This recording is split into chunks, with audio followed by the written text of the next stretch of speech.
This is Hygge, a 57 by 10 foot wide beam. I'm on the Grey 2s today, which is why we're looking at a 10 foot wide beam. We do have some lock restrictions as far as the width goes, so this is as wide as you can get. Now, if you are thinking to yourself, I recognise the name Hygge, but you can't quite pin it, that is a song from Frozen. I am reliably informed it's Swedish for warm and cosy and fuzzy and all stuff like that.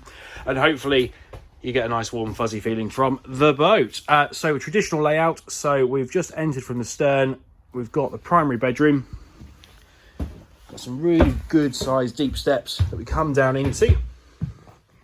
I'll turn around quickly because the current owners have placed a washing machine in here as well to maximise space, and you still do have a lot of space to be able to place all your bits and pieces and maybe fit out some wardrobes if you wanted to.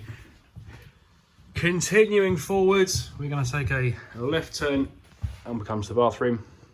So 2 toilets that you can see here. We have got a holding tank in this one just here, and then this is a cassette, you know, like a backup should it ever be required.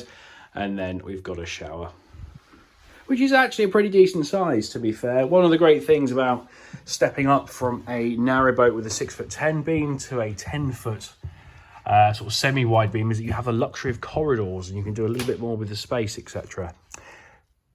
Second bedroom, so set up currently for a child. And then we've got the wardrobe, which in its lifetime has been converted into a little wash basin area. There was a toilet just down there as well. But we've removed that because I think it actually makes more of the space to not have that there. And then we've got storage. A good deep sized wardrobe space with shelving underneath. And as we continue forward, we enter into the living area come galley. Really decent galley size, actually, to be fair. Really good sized fridge and freezer equally as well. Lots and lots of storage. Really lovely worktops on here, actually. And then a really, again, a decent sized cooker, something that you would see in a home really over, you know, a boat, which just does give you lots and lots of flexibility with your cooking facilities. And we do have a good size space for a dining area, living area, whatever you wanted to do. A relatively new stove has been installed in here as well. Something that the current ownership have chosen not to do when the stove was replaced was to get a stove with a back boiler.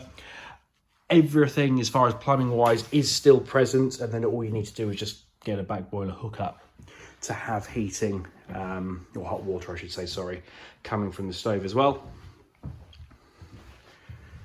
Little duck hatch just there as well. I won't open that because we are quite close to the pontoons outside, as you may have seen through the windows. In fact, if I just take a step back, I can show you. So I don't want to go bashing one, but again, a really lovely thing to help bring some air sort of inside and, you know, have that outside inside sort of vibe going on as far as airflow and the sounds and sights of being on the water.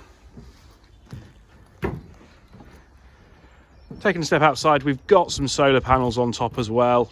Obviously there's lots more space to add more if you wanted to, but these two are certainly going to be more than sufficient if you are using this boat, particularly from a leisure standpoint, where you're just looking at keeping all your batteries topped up and not using or being too reliant on shore power. And then as we come to the bow,